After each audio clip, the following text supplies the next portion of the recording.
If I were the devil, if I were the prince of darkness, I'd want to engulf the whole world in darkness, and I'd have a third of its real estate and 4/5 of its population, but I wouldn't be happy until I had seized the ripest apple on the tree, thee.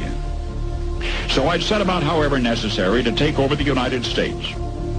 I'd subvert the churches first. I'd begin with a campaign of whispers. With the wisdom of a serpent, I would whisper to you as I whispered to Eve, do as you please. To the young, I would whisper that the Bible is a myth. I would convince them that man created God instead of the other way around. I would confide that what's bad is good and what's good is square. And the old I would teach to pray after me, Our Father, which art in Washington. And then I'd get organized. I'd educate authors in how to make lurid literature exciting so that anything else would appear dull and uninteresting. I'd threaten TV with dirtier movies and vice versa. I'd peddle narcotics to whom I could. I'd sell alcohol to ladies and gentlemen of distinction. I'd tranquilize the rest with pills. If I were the devil, I'd soon have families at war with themselves, churches at war with themselves, and nations at war with themselves, until each in its turn was consumed. And with promises of higher ratings, I'd have mesmerizing media fanning the flames. If I were the devil, I would encourage schools to refine young intellects, but neglect to discipline emotions. Just let those run wild. Until before you knew it, you'd have to have drug-sniffing dogs and metal detectors at every schoolhouse door. Within a decade, I'd have prisons overflowing. I'd have judges promoting pornography.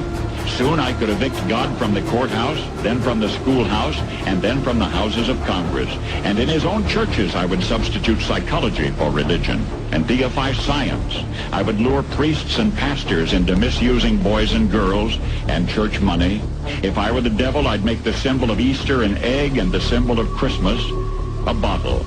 If I were the devil, I'd take from those who have and give to those who want it until I had killed the incentive of the ambitious. What'll you bet?